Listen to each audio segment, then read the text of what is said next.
Dear friends, whether it is in philosophy, religion, or the traditions of spiritual practice, as long as they are sincerely grounded in responsibility for the well-being of humanity, they must ultimately return to an extremely simple, yet never outdated core point. Goodwill, love, and compassion are the soil foundation that enable all thoughts to stand firm and truly benefit the world.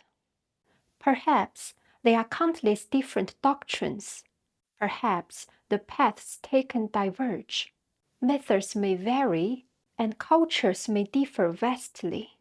But as long as the fundamental intention of a system strays from caring for life, nurturing universal dignity, and trusting in resonance, it is highly prone to descending into four dangerous abysses: the manipulation of power, the spread of fear, the creation of hierarchies, and the legitimization of oppression. Therefore, when we say, never forget your original intention, it is by no means an empty slogan, not a high-profile declaration in philosophical textbooks, but a self-questioning in every utterance, every interpretation, and every practice. Is my thinking still rooted in goodness? Is my language still gently responding to life? Is my practice still motivated by a desire for others to also be free and happy?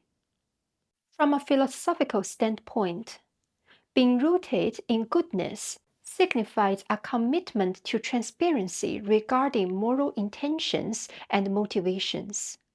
The legitimacy of a system of thought depends not only on its logical rigor, referencing of classics, or possessing a long tradition, but on whether it sincerely engages with life itself in practice. Is it for healing or for control? Is it for connection or for division? Too many historical lessons have taught us the most dangerous ideologies are not those that appear evil, but those masked by authority but without goodness within. They may bear names like justice, order, spirituality, or even enlightenment, but in essence, they serve to consolidate privilege, manufacture obedience, shift responsibility, and close off thought. Therefore, we advocate that the legitimacy of any philosophical or religious system be judged based on the inner intensity of goodness as the core criterion for evaluation. If it cannot bring comfort to life, resonance in relationship, and freedom to self, then no matter how lofty the discourse, how profound the metaphysical argument, it is merely a puppet show of language. In relational non-duality, being rooted in goodness is not only a moral standpoint, but also a defense mechanism, an integration mechanism, and a practical mechanism. History tells us that once a system of thought deviates from continual reaffirmation of goodness, it easily deteriorates into dogma, a tool of authority, or a weapon.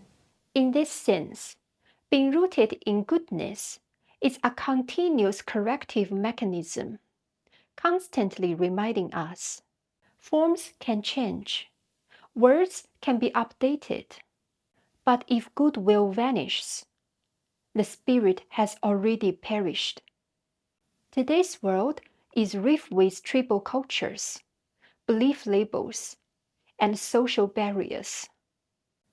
A truly mature system should be one that accommodates differences. Being rooted in goodness means we do not need to force others to fully agree with us, but we can maintain connections in goodwill, trust in differences. This is the fundamental restorative power against the polarization in this era. True love and goodness are not abstract nouns, but can be transformed into gentleness in one's gaze, warmth in one's language, and kindness in one's actions.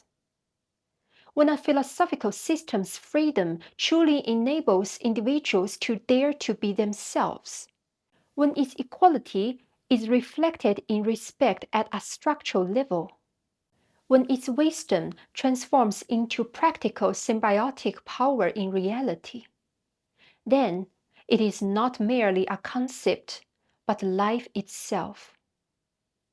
In relational non-duality, we do not view culture, systems, or civilizations as isolated competitive individuals, but as different branches on the same tree of life. These branches may have different forms, colors, and even grow in opposite directions, but they all originate from a common root. So, what is this root? It is not a specific deity, consciousness, or an abstract entity, but a flowing tendency of life. It is a natural inclination to connect, respond, and give willingly. Sometimes we call it love. Sometimes we call it goodness. But fundamentally, it is the initial force that allows existence to continue flowing. When it flows freely, we feel intimacy, happiness, creativity, and friendship. When it is obstructed or distorted, we witness violence, apathy, harm, and oppression. Therefore, being rooted in goodness is not an external moral command, but a recollection of the root. It is a look back and affirmation of ourselves as part of the entire tree of life.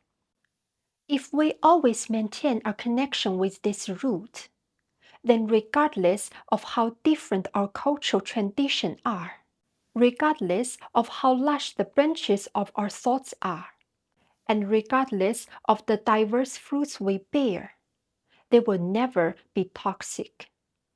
Because they breathe the same air of love, flow with the same juice of resonance. It is precisely for this reason that we can truly harmonize differences, truly achieve unity through freedom rather than assimilation. This is also one of the ultimate wisdom of relational non-duality. One is not achieved by negating many, but by blossoming through the flow and resonance within the many.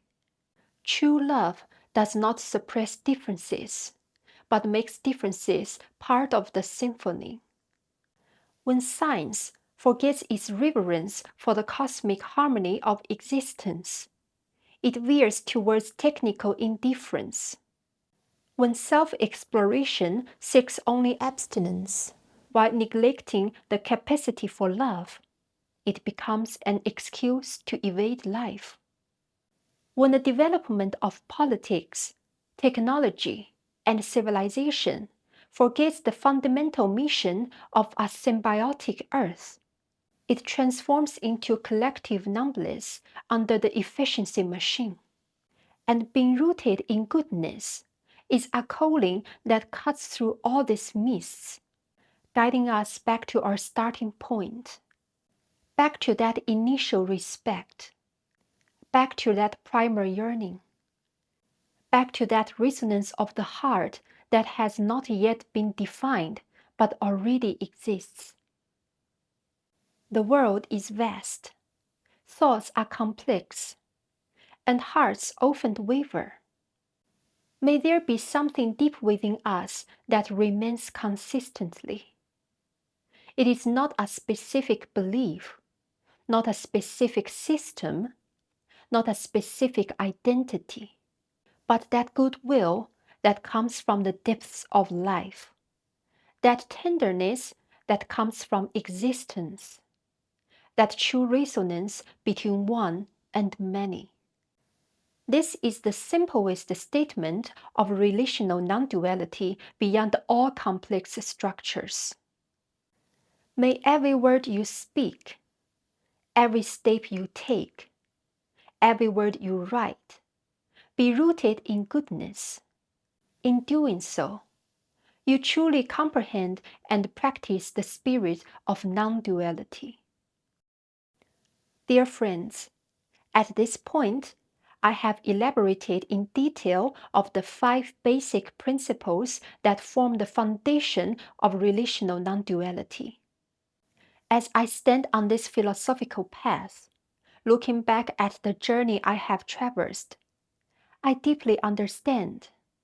We seek truth, not because we are noble, but because we yearn to understand the light that belongs to all. These 5 principles are not meant to persuade or establish a new spiritual tower, but rather my heartfelt response to the world. I have felt the pain of being misunderstood, questioned the meaning of all beliefs in the night. I have been indifferent because of reason, lost in feelings because of sensitivity. But what ultimately made me continue was a gentle yet firm echo, a resonance of love, a resonance of goodness, a resonance of humanity's light. The inherent dignity tells us, you do not need to become someone. You are already worthy of love. To demystify tells us, divinity is not a mystery far from the world, but flow in every truth. Openness tells us, thought is not a prison, but wings.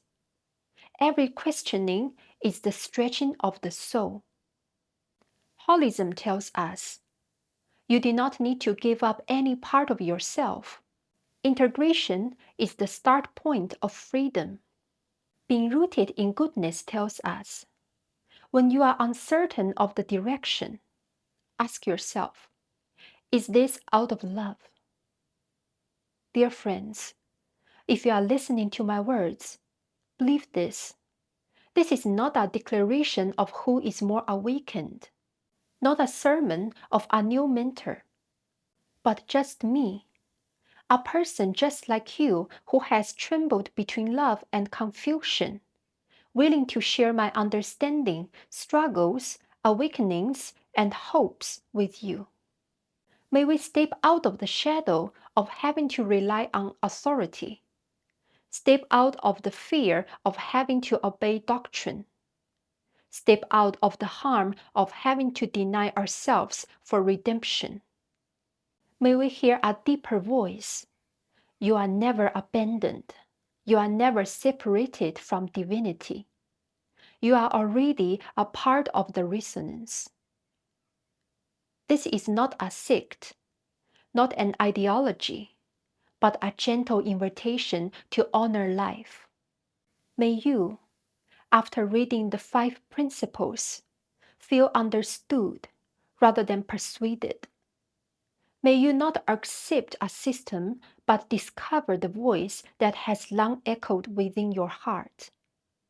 May we no longer fear questioning and no longer be ashamed of love.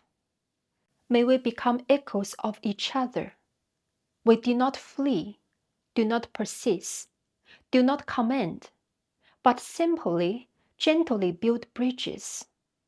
From division to resonance, from loneliness to freedom, from fear to love. This is our shared path. Thank you, my friends. I will see you in the next episode.